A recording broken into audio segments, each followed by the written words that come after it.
Selamat Oke. siang, Bapak.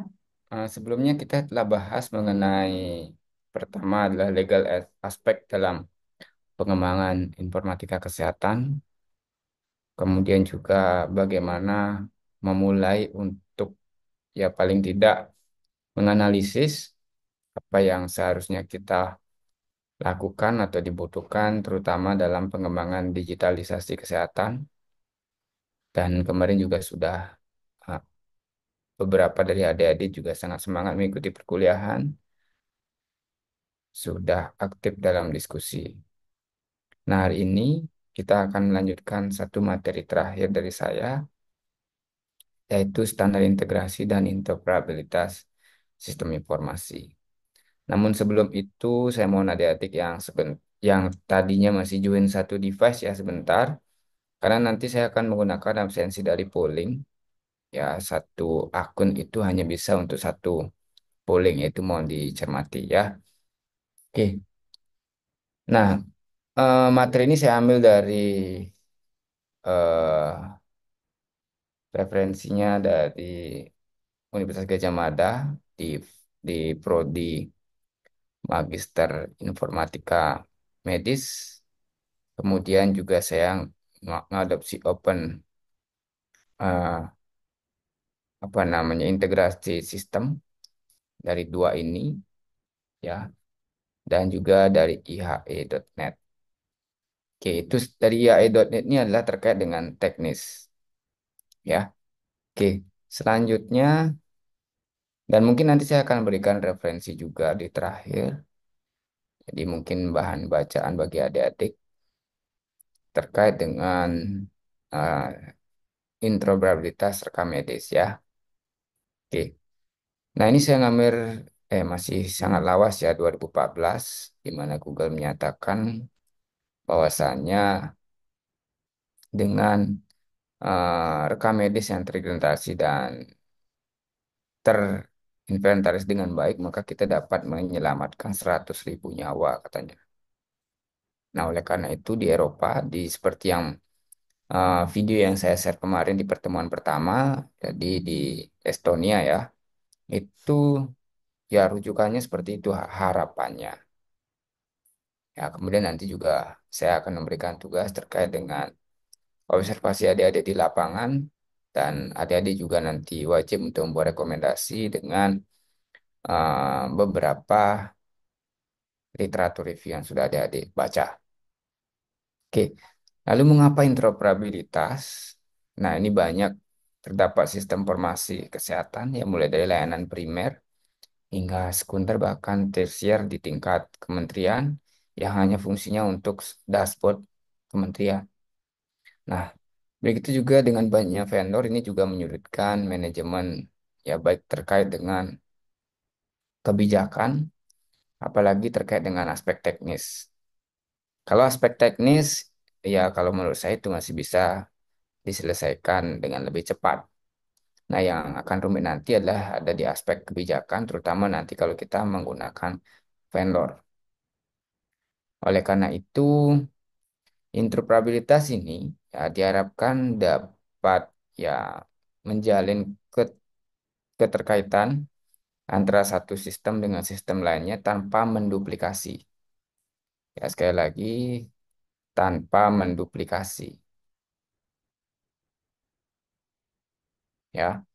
Nah, yang paling standar dalam satu domain kesehatan, ya ini kita biasanya di HIAE, ini kita sebut sebagai domain ya. Primary care, laboratory, hospital, farmasi, dan spesialis. Ini adalah domain menurut standar dari IHE. Ya, eh, Integration Health Enterprise itu rasanya singkatannya ya. Kemudian ini selalu merujuk pada kepentingan pasien. Oleh karena itu istilahnya yang kemarin adalah PHR, Personal Health Record. Nah, yang barangkali saat ini sudah lumrah terjadi di Indonesia adalah ini oke udah primary care itu mulai dari puskesmas, kemudian telemedicine juga masuk di sini. Kemudian di sini admisi ya biasanya admisi ya. Kemudian, nah farmasi ini ya saya rasa yang di eh, apa namanya layanan kesehatan swasta ini sudah masuk di sini. Nah, yang spesialisnya adalah mungkin polikliniknya ya, poliklinik, kemudian laboratorium. Nah, laboratorium ini yang menurut saya mungkin ya sulit untuk diintegrasikan. Ya, biasanya saat ini yang terjadi adalah hasil dari lab itu dimasukkan kembali dalam rekam medis, kan seperti itu, tidak terintegrasi langsung. Oke, nah lanjut. Nah, secara berjenjang, ya secara berjenjang dapat kita lihat, ya ini adalah data kementerian. Kemudian ini ya mungkin barangkali swasta ya, ya Alodok, telemedicine lainnya hingga asuransi.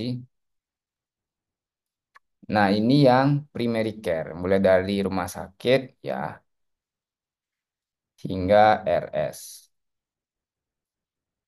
Ini yang harus mereka integrasikan supaya jadi satu data Indonesia. Ya, biasanya sekarang mengacu pada satu data Indonesia. Nah, yang sering paling ya paling cepat untuk terintegrasi adalah ada Health Information System sama yang nih dua ini aja. Ya, yang lainnya kayak e-logistik ini saya belum pernah. Kemudian apalagi gizi ini mungkin barangkali hanya berupa dashboard untuk ya paling enggak manajemen informasi mungkin barangkali ya ini saya juga belum tahu. Yang sering adalah ini sama ini untuk berkomunikasi dengan primary care. Nah, surveillance-nya yang belum ada ini surveillance. Nah, mungkin ada adik nanti bisa main di sini. Bagaimana aplikasi ini dapat memantau pergerakan data, pergerakan dari aktivitas pasien. Nah, sekarang mungkin adanya teknologi IoT, mungkin dengan jam tangan pintar kita dapat memantau jarak jauh bagaimana denyut jantung, kemudian pernapasan dari si pasien. Nah, itu juga masuk dalam ranah surveillance. Nah, secara jenjang ini akan dari jenjang paling bawah ke jenjang paling atas. Nah, jenjang paling atas ini hanya bentuknya agregat data. Jadi bentuknya summary, kemudian di daerah ini berapa sih yang pengidap penyakit DPC misalnya. Kayak kemarin COVID itu kan di dashboard kementerian hanya summary aja. Nah, tapi sebelum menjadi summary, maka data-data ini harus mesti bisa diakuisisi. Ya, sehingga dalam interoperabilitas ada akuisisi, kemudian mapping, baru proses. Nah, di mapping inilah kita perlu memetakan pintu masuk dan pintu keluar dari sebuah data.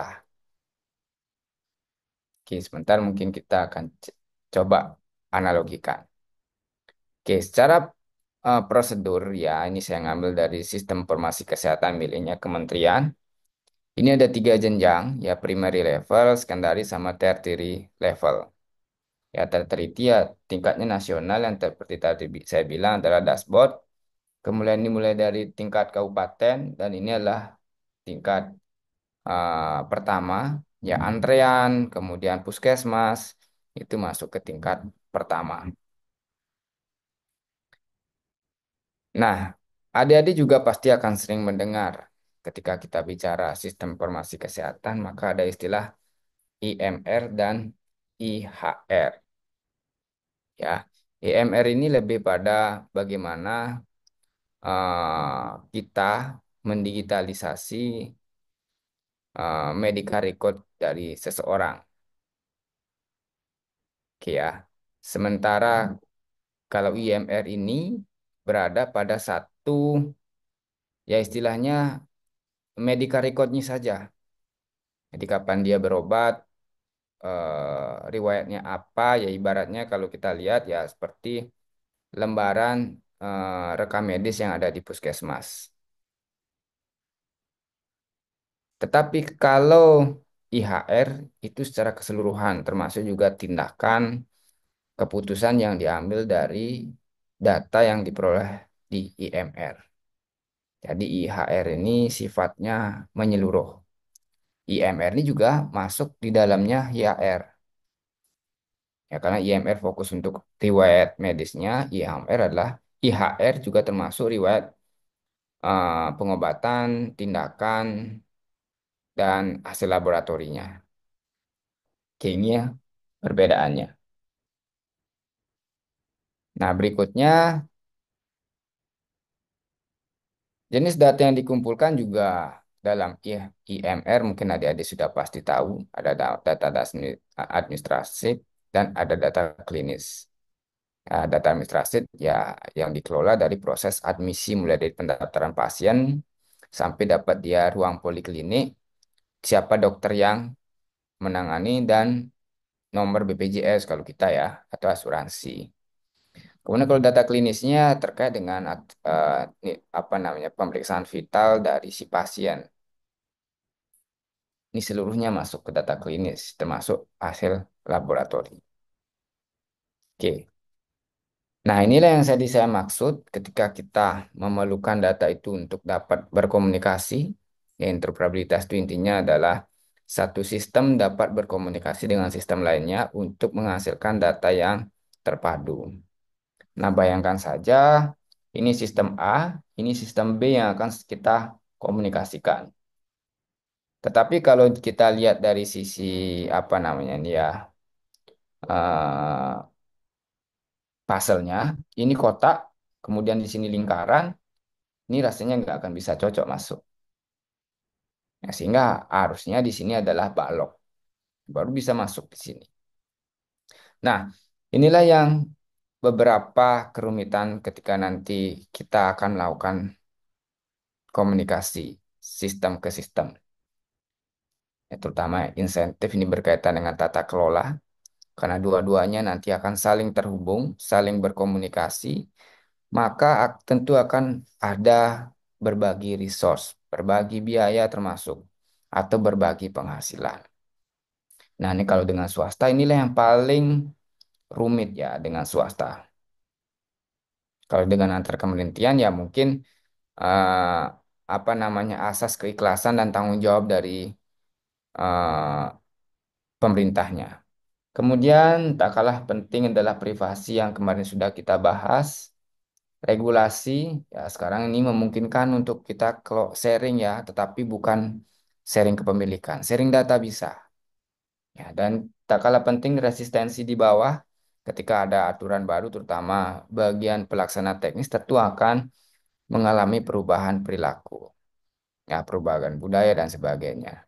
Dan investasi ini luar biasa. Satu data Indonesia ini butuh satu big ya server ya. Dan ini baru satu server. Bayangkan seluruh data Indonesia. Dan server dan lain-lain ya, termasuk keamanan.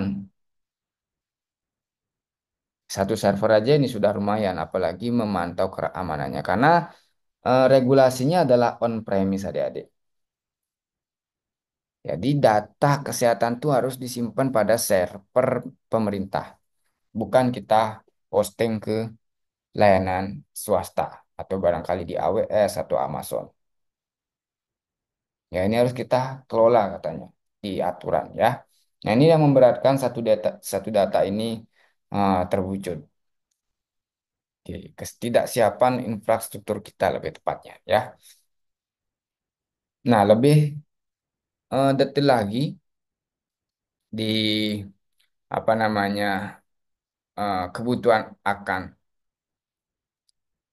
interoperabilitas sistem ini terdiri atas kebutuhan terminologi atau yang kita biasa sebut sebagai standar penamaan istilah yang kita rujuk. Nah, ini adalah contoh istilah di IHE ya.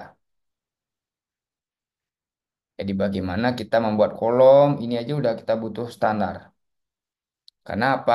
Kolom di sini mungkin sebagai contoh misalnya kolom kode ini mungkin di layanan rumah sakit mereka menyebutnya adalah kode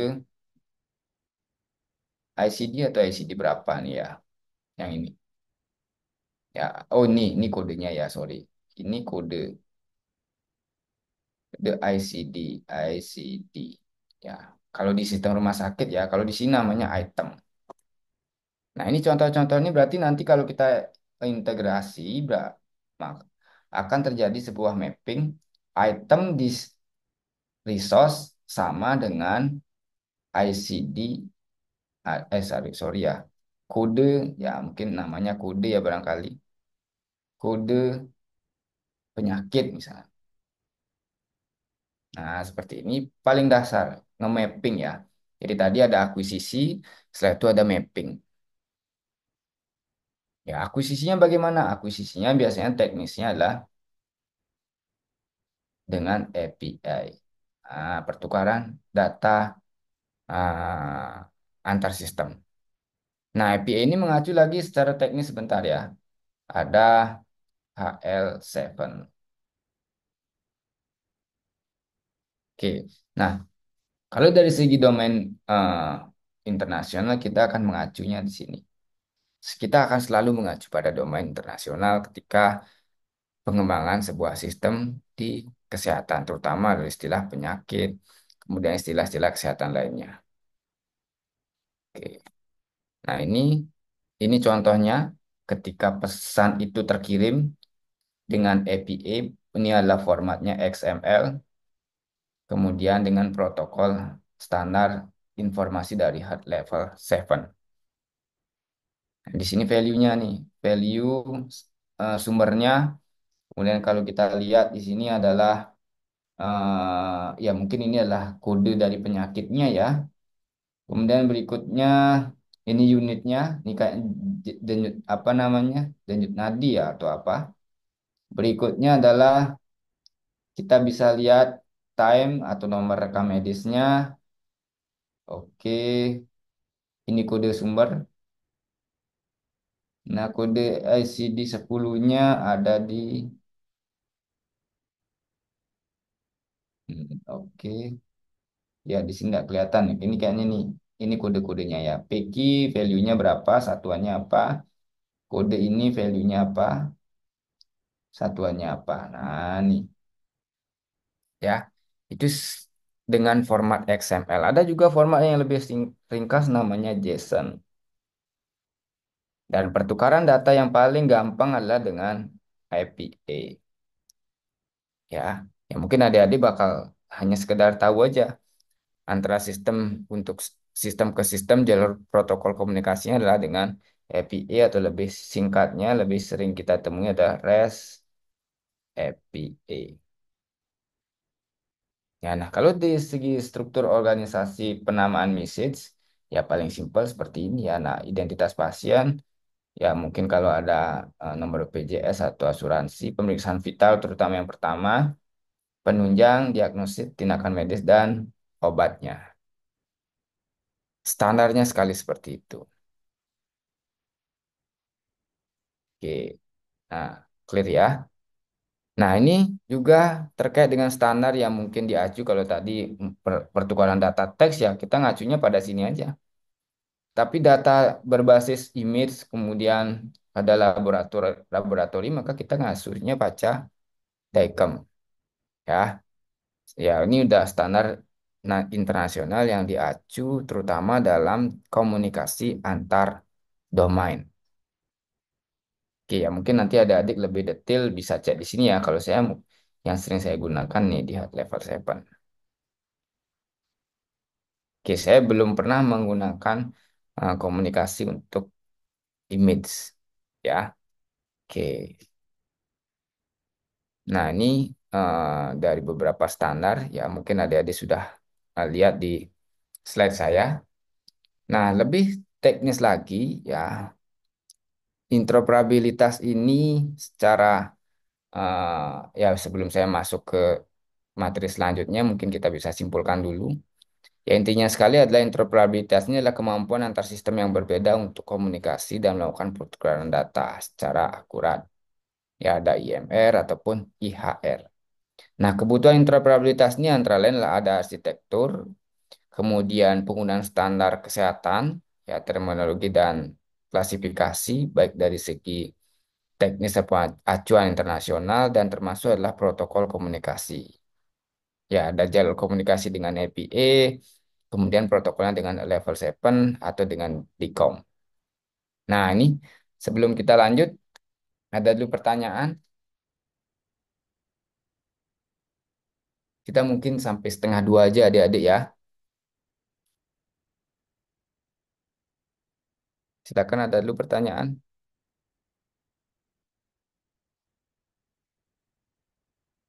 Izin bertanya, Bapak.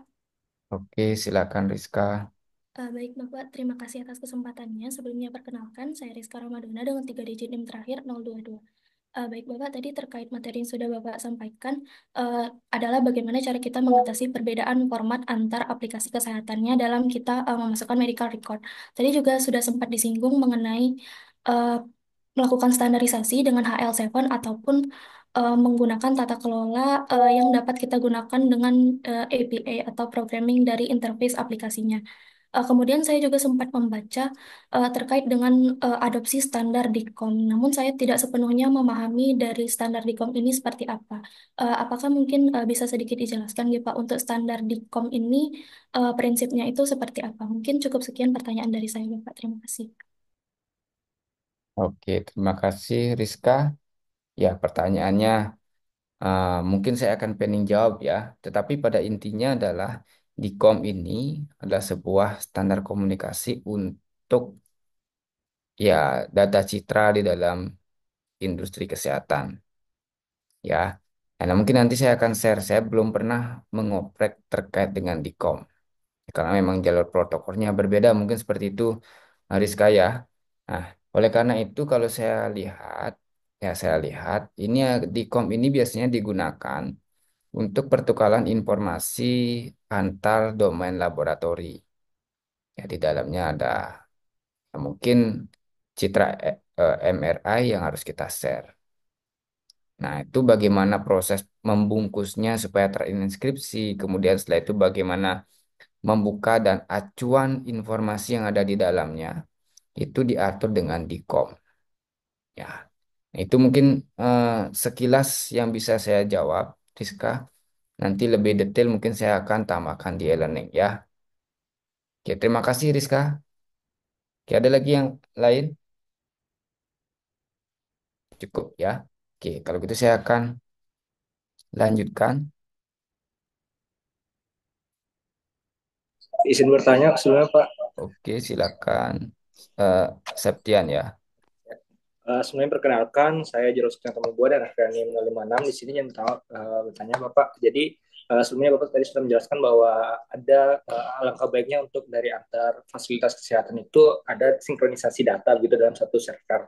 Nah, saya ingin bertanya, untuk situasi yang terjadi sekarang, sepengetahuan saya itu kan untuk uh, antar rumah sakit atau antar fasilitas kesehatan itu kadang memiliki sistem informasi yang berbeda-beda, bahkan memiliki server yang diletakkan berbeda-beda gitu. Misal ada fasilitas kesehatan A yang meletakkan servernya itu server lokal di milik mereka sendiri, sementara ada di fasilitas kesehatan lain yang mungkin karena belum memiliki cukup biaya untuk membeli server lokal sehingga mereka menggunakan seperti Cloudflare gitu untuk menyimpan data mereka. Nah, apabila misal ada kasus pasien dari fasilitas kesehatan A yang datanya sudah ada di fasilitas kesehatan A sebelumnya, tiba-tiba datang ke fasilitas kesehatan B untuk dirawat. Nah, para tenaga medis yang ada di fasilitas kesehatan B tersebut kan butuh kadang-kadang mereka butuh data dari rekam medis dari pasien tersebut dari fasilitas kesehatan sebelumnya.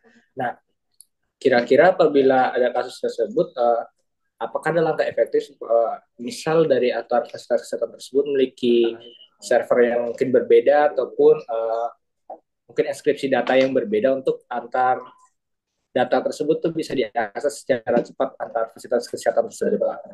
Sekian pertanyaan saya. Terima kasih. Oke, terima kasih Septian. Ya, harusnya memang demikian ya. Supaya nanti yang pertama, terutama ketika rujukan, itu tidak menduplikasi proses yang sudah dilakukan di fasilitas primer. Kemudian kalau pemeriksaan baru, ya paling tidak kita dapat mengetahui, dokter dapat mengetahui hasil pemeriksaan sebelumnya. Nah, itu diatur eh, dalam dokumen apa namanya standar interoperabilitas sharing data. Nah, sebentar mungkin akan saya jabarkan detail apakah itu di cloud hosting atau on-premise. Nah, masing-masing ada plus minusnya, ya. Oke, terima kasih Septian. Nah, pertanyaan Septian akan kita bahas di sesi ini ya. Oke, saya bisa mulai ya, adik-adik ya. Ya, mungkin sebentar kalau eh, apa yang saya sampaikan ternyata belum bisa memberikan jawaban kepada Septian, mungkin dikonfirmasi kembali, ya.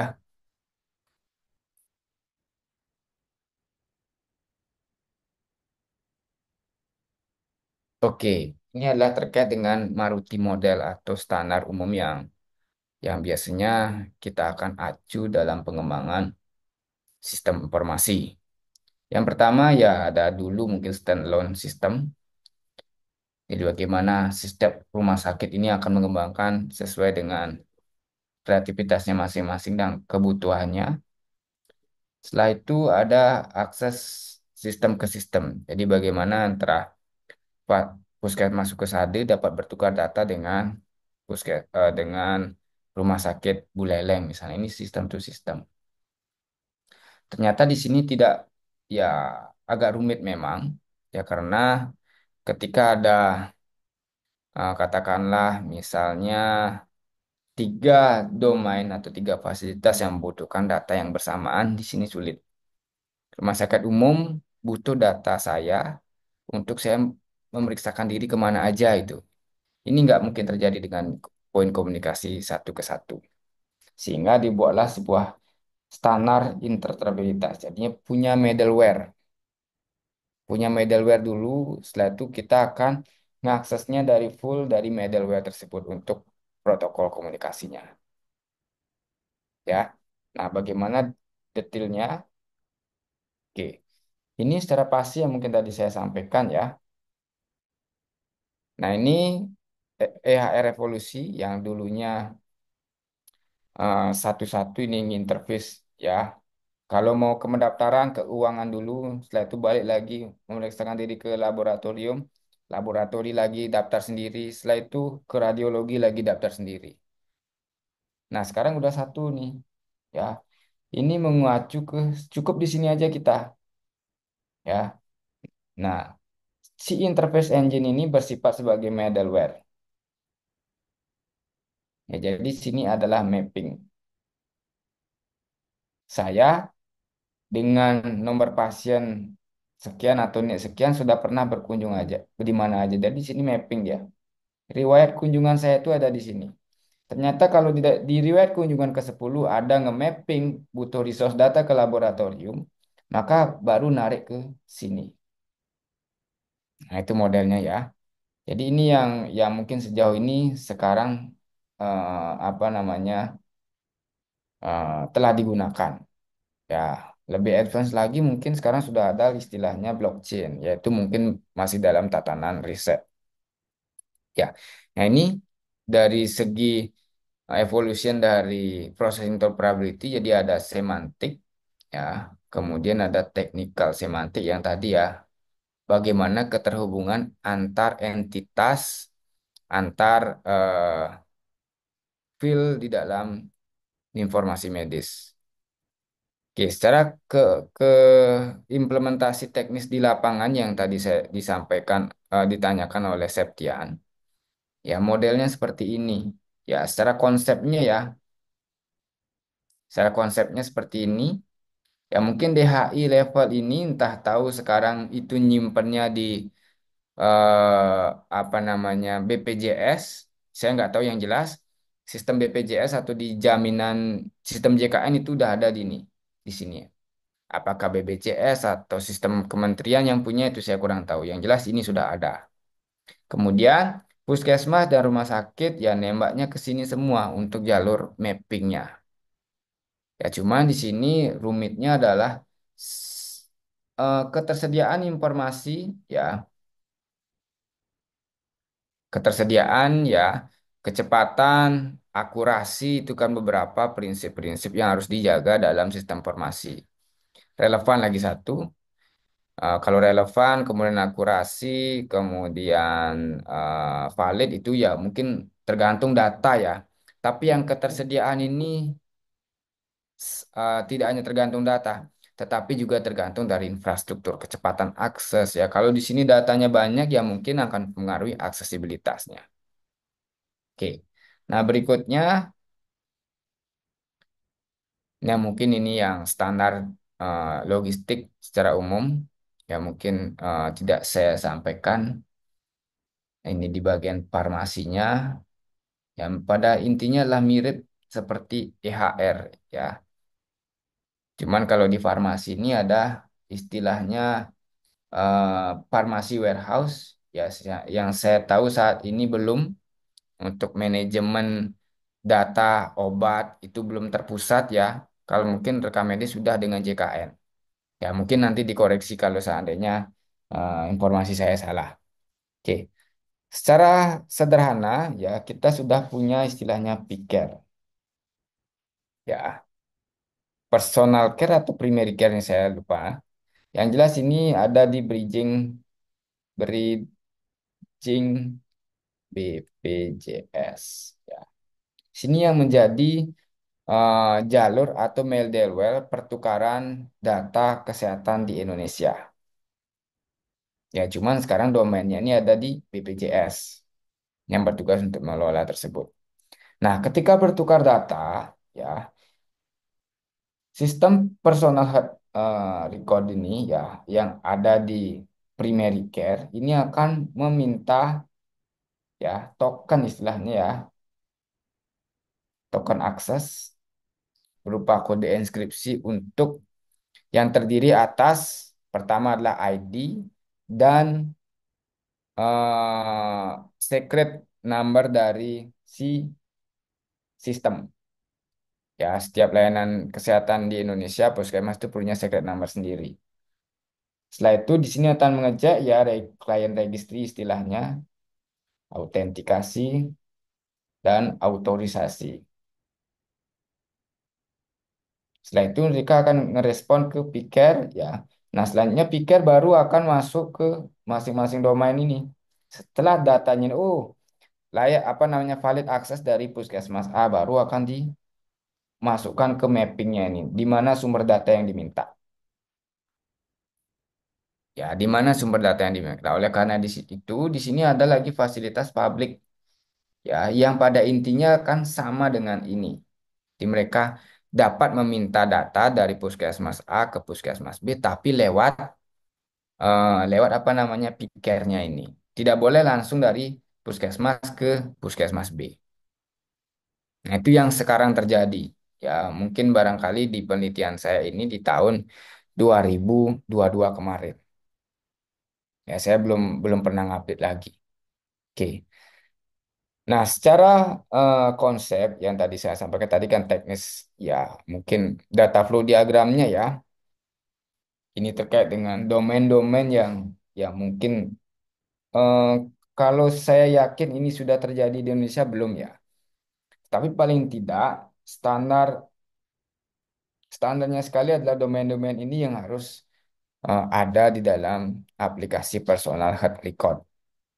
Nah, nanti mungkin adik-adik bisa menganalisa, oh ternyata di Indonesia belum menerapkan, nah supply chain mungkin saya kurang tahu.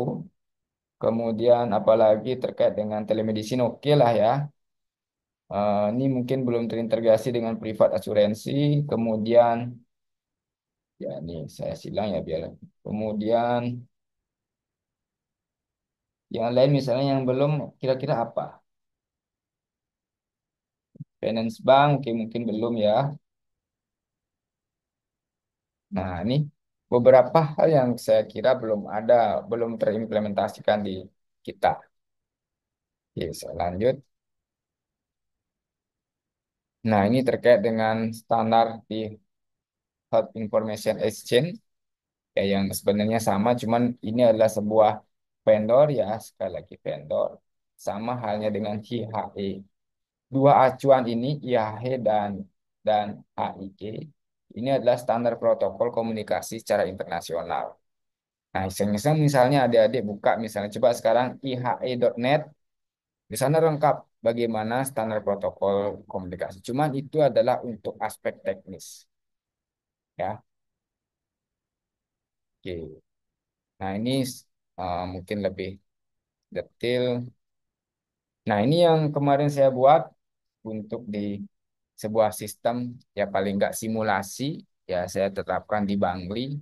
Bagaimana saya membuat pasien repositori, kemudian bertukar data seperti yang di data flow diagram tadi saya sampaikan, cuman antar fasilitas kesehatan, tidak dengan pemerintah. Ya, ini kenapa ini lebih gampang ya. Di sini memang butuh baris data yang banyak, banyak sekali. Cuman kita hanya butuh nge-mapping saja. Misal nih, mappingnya seperti ini. Ya, no, no, anggaplah no R rekam ya. Rekam medis ya, no RM 001. Kemudian sini riwayat ya.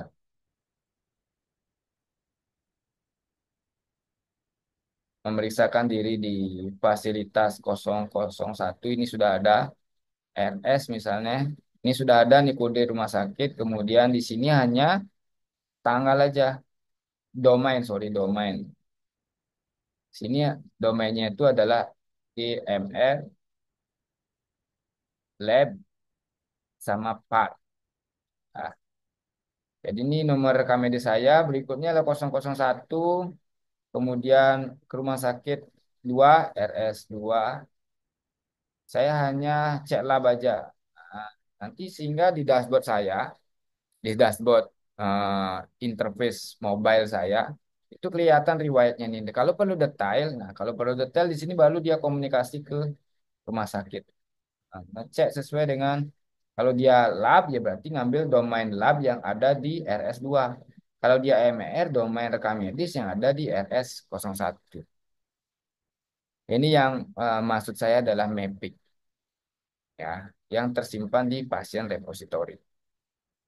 Oke. Oke, nah ini lebih ke kebijakan. Nah, kurang lebih itu terkait dengan teknis. Ya, mungkin sebentar saya akan share dulu.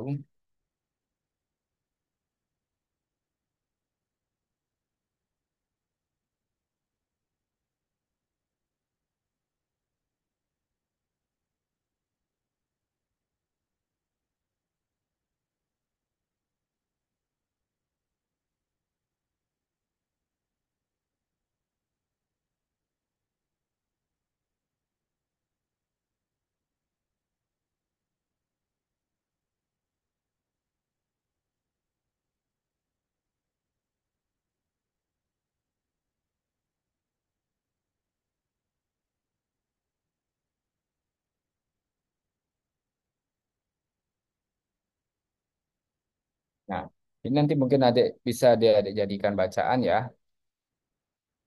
Ini Medalwell Application Design for Health Information System yang tadi saya sampaikan pasien repository.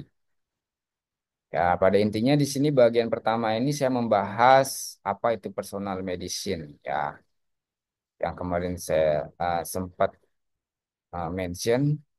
Kemudian beberapa tiga informasi yang sangat esensial untuk di personal medicine terdiri atas uh, treatment ya, dan termasuk juga apa kira-kira treatment efek ini, efek samping ya. Kemudian diagnosa sebelumnya dan bukti terkait dengan pasien health history. Nah, ini yang kadang-kadang kita butuh evidence ke laboratori. Nah, berikutnya di sini juga dibahas terkait dengan regulasi ya. Menurut Ministry Pemerintah ya, pemerintah terkait rekam medis juga sudah diatur nomor 269 tahun 2028 ya, di mana penyelenggara kesehatan wajib untuk membuat rekam medis secara elektronik. Ya, namun lebih detail lagi bagaimana itu diatur di pasal 26 tahun 2017. Ya, untuk standar interoperabilitas antar layanan kesehatan. Ya, nanti adik-adik baca, mungkin sebentar saya akan kirimkan linknya di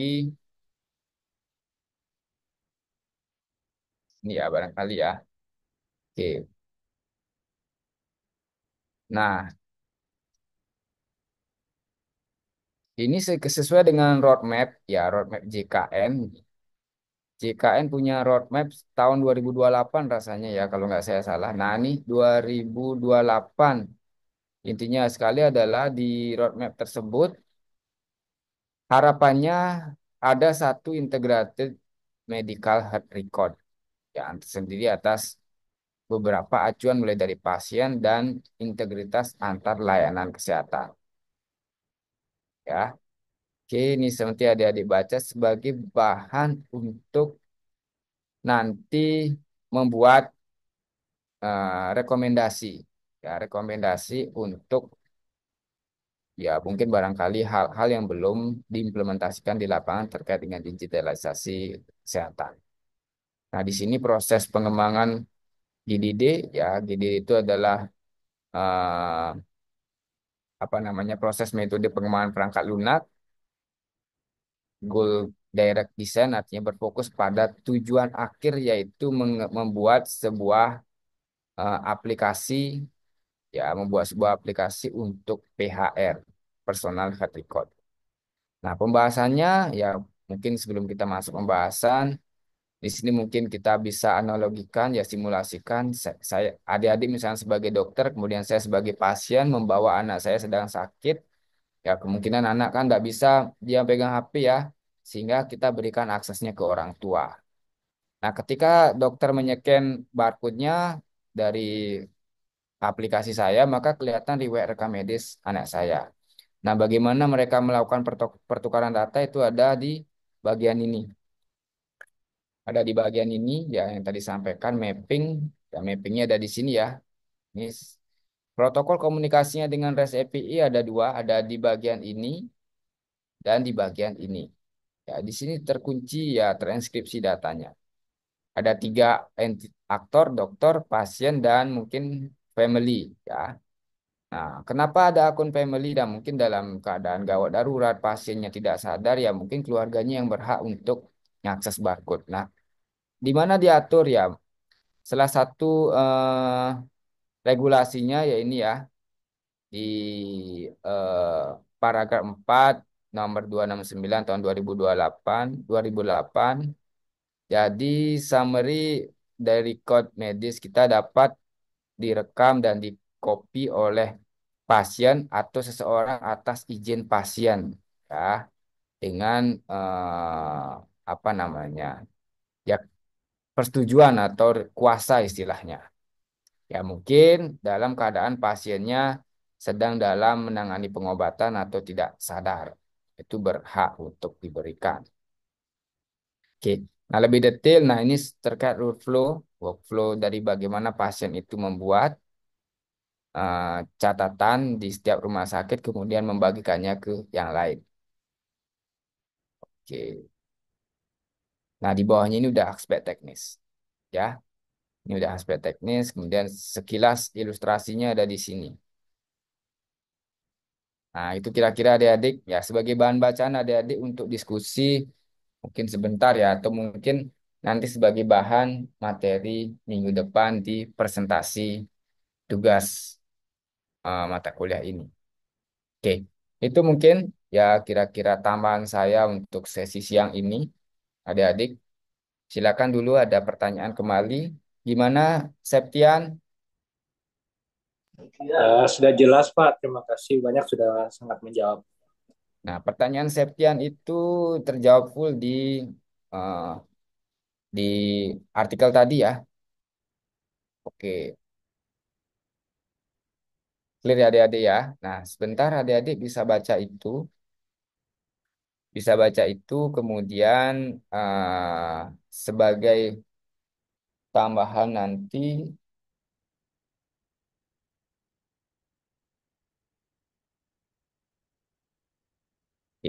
Sebentar mungkin saya akan berikan penugasan di e-learning sesuai dengan artikel tadi ya, sedikit aja, itu tidak banyak ya. Mungkin kelompok yang sama, adik-adik sudah punya kelompok, Fani sudah ya. Sudah Jadi Bapak. 7 orang, berapa jumlahnya? delapan Eh, puluh ya. nggih, Ya 76 Bapak. maksimal 10 orang lah ya, sehingga terjadi 7 kelompok. Mohon izin Bapak, kemarin informasi yang Bapak berikan itu terbagi menjadi 10 kelompok. Jadi Oh, ada 10 kelompok. kelompok ya, berarti 7 orang maksimal kan? Ada Ya yang 8 8. orang Mas. Ya Nggih. 8 orang maksimal. Oke, sorry sorry. Ya. Nah, dari artikel tersebut ya, adik-adik mungkin bisa bisa nanti jadikan satu tambahan di tugas satunya untuk barangkali terkait arsitektur, kemudian rekomendasi barangkali kebijakan yang bisa di disarankan ke pengelola layanan kesehatan. Ya, oke. Itu kira-kira. Nah, terkait tugas satunya sudah. Jadi kira-kira nanti adik-adik akan dapat 4 tugas untuk keseluruhan sesi ya. Ada pertanyaan dulu untuk tugas satu? Selamat pagi Bapak, selamat siang Bapak. Mohon izin bertanya, memastikan mengenai tugas satu tadi. Untuk kelompoknya berarti kan 10 kelompok. Untuk dipresentasikan adalah minggu depan, betul Bapak? Nggih. Untuk minggu Ya, depan itu 10 kelompok itu langsung dihabiskan dalam satu pertemuan. Nggih. saya kira akan jadi 2 pertemuan ya. Nggih. Mohon izin bertanya lagi Bapak, kebetulan minggu depan itu adalah minggu keempat, di mana ketika Bapak waktu itu sampaikan kontrak kuliahnya, itu minggu kelima sudah ganti dosen seperti itu. Untuk pertemuan, kalau misalnya 2 pertemuan, apakah masih sama Bapak atau dosen selanjutnya? Nggih? Oke. Oh ya, kita udah 3 sekarang. Ya, ya nanti saya hubungi kembali ya. Oke, terkait tugasnya sudah ya. Ya paling enggak yang pertama, ya tidak perlu panjang-panjang. Ya, intinya sekali, ada adik sekarang mengobservasi di lapangan. Adik-adik sudah sempat terjun ke rumah sakit? Belum. Semester berapa? 2 sekarang ya. Semester 4 Bapak. Semester 4. Oke.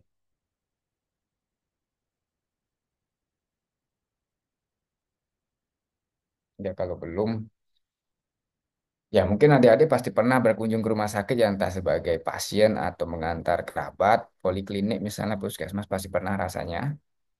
Ya adik-adik mungkin iseng-iseng sekarang coba buka daftar aplikasi JKN. Nah, mungkin bisa itu direview sedikit. Ya apa saja. Pertama adalah jelaskan aplikasi atau layanan kesehatan yang pernah digunakan. Oke. Berikutnya ya mungkin barangkali ditemukan tujuan dari layanan kesehatan tersebut. Apakah sudah tercapai atau belum tujuan hadirnya layanan kesehatan. Kemudian tentu ada plus minusnya itu disampaikan di slide ketiga. Slide keempat mungkin rekomendasi perbaikan. Barangkali adik-adik bisa menerapkan machine learning untuk diagnosis pasien ya. Misalnya demikian ya. Itu disampaikan di slide kelima. Kemudian bagaimana kira-kira membuat machine learning disampaikan aja secara sekilas supaya ada bayangan. Sehingga nanti di pertemuan dengan Bu Novita, adik-adik juga sudah punya ide terkait machine learning misalnya. Ya, itu kira-kira ya. Oke, cukup kira-kira adik-adik. Oke, terima kasih. Memang cukup Fani dan kawan-kawan. Kemudian ada juga yang sudah berpartisipasi. Pada pertemuan kali ini ada Rizka dan Septian. Ya, mungkin saya bisa akhiri itu. Sebelum saya akhirin, Fani buat polling ya, seperti kemarin Bagas, ya. Kemudian setelah itu kirim report pollingnya ke saya. Oke, Mohon tunggu sebentar nih Bapak, saya buatkan terlebih dahulu.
Oke, silakan mungkin sebentar Fani bisa menunggu sebentar untuk nanti dikirim ke saya ya. Terima kasih adik-adik, selamat siang, selamat melanjutkan aktivitas. Saya live ya. Selamat siang, terima kasih Bapak. Terima kasih Pak. Terima kasih, Terima Pak. kasih, Terima Pak. kasih Bapak.